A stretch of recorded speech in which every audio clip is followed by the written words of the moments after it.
și bine v-am găsit la un nou episod și astăzi o să ne jucăm Brawl Stars. Nu o să ne jucăm de fapt Brawl Stars, o să fac un opening de Star Drop Demonic sau Angelic, pentru că ieri am jucat la contest și cred că acum a venit contestul. Acum hai să vedem, intrăm pe Brawl Stars. Deci în momentul ăsta, eu abia aștept să văd ce mi-a picat, pentru că am mai deschis pe telefon și știu clar că mi-a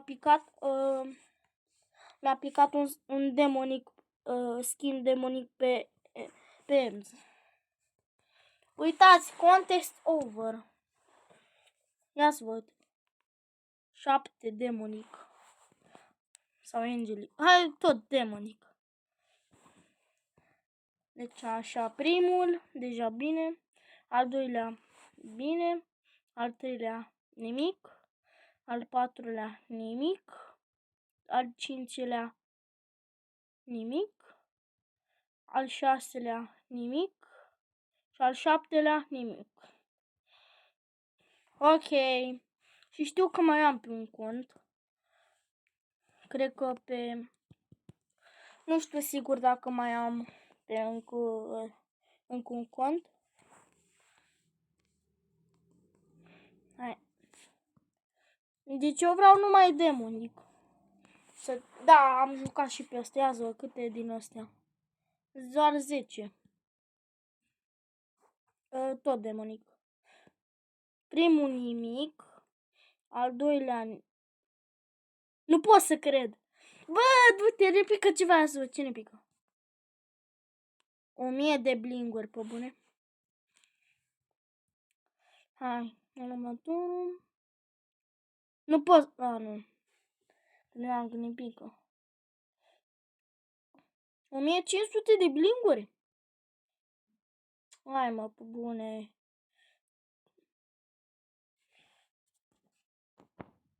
Bă, nimica. Ia-ți văd ce ne pică. Demon Fire! Oh, avem și noi în sfârșit un Demon Fire. Și se pare că avem 2409. Ia, pot să cumpăr ceva? Un skin ăsta. Ceva skin. Cuttlefish ăsta, la asta, pe de booty. Da, pot să-mi iau ceva. El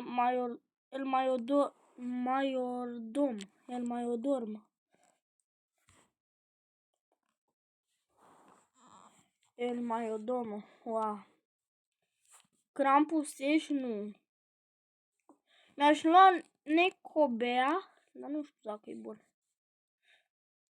Bă, vreau să-mi iau V8 bit. Aș lua Witched Light Colt.